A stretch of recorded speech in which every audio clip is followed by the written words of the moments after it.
You know, when you look at those magnificent coastlines carved out of rock, you think they're timeless, right? Permanent. But what if I told you they're actually in a constant state of collapse? It's this slow-motion battle between solid rock and its silent enemies, with gravity just waiting to deliver that final knockout blow. Let's get into how it all happens.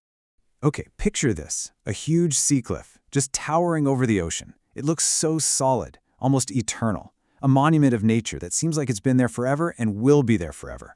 And yet, we see the evidence all around, don't we? Piles of rock, signs of landslides. So what's really going on? What is this hidden process that brings these giants crumbling down? Well, that's the core mystery we're going to solve today.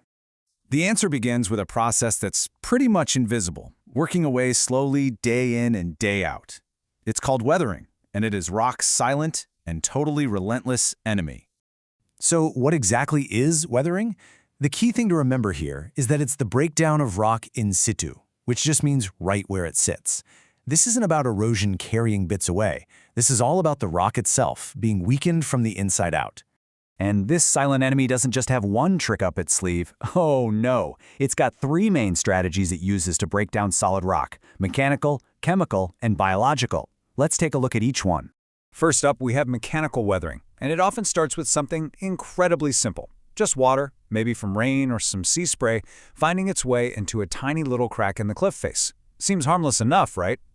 But here's the secret weapon: 9%. That is how much water expands when it freezes into ice. Now that might not sound like a lot, but when that expansion is trapped inside solid rock, well, it exerts an incredible force.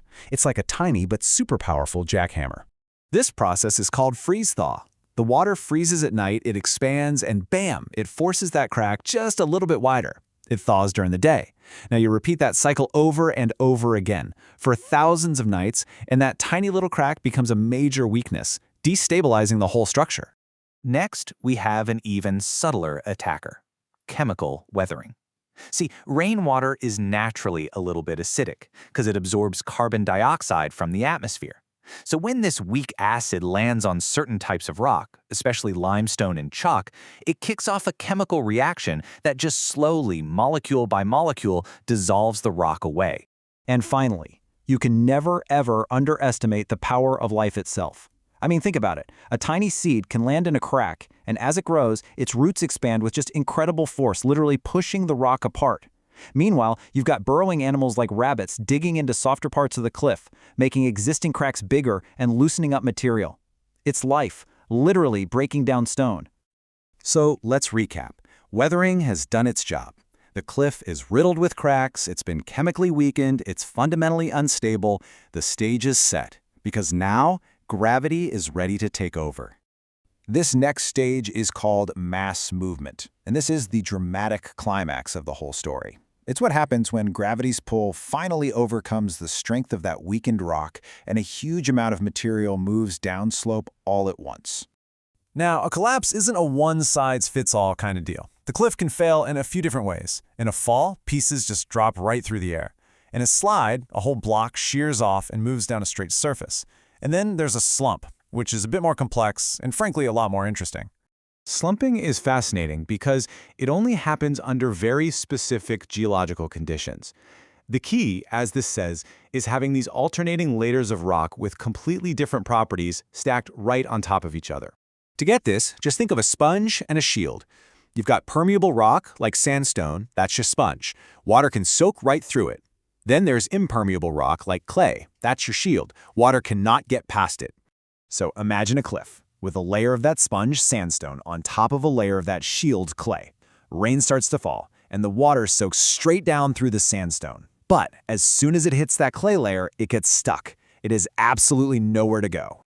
So that trapped water makes the top layer of sandstone incredibly saturated and heavy, and it acts like a lubricant on the boundary with the clay below.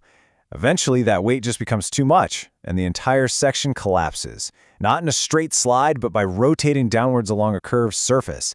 This is what creates those unique step-like terraces you can sometimes see on a slumped cliff face. So when you put all of this together, you see that a coastline isn't shaped by single big events.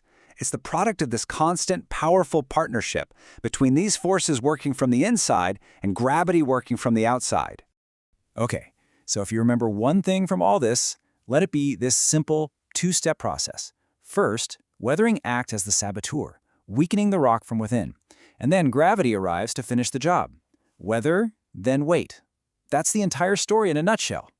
And this leaves us with a final, kind of mind-blowing thought. We've just seen these relentless, unstoppable forces that are constantly at work on our planet. So, if our coasts are always in this state of collapse and reshaping, what do you think they'll look like 1,000 years from now?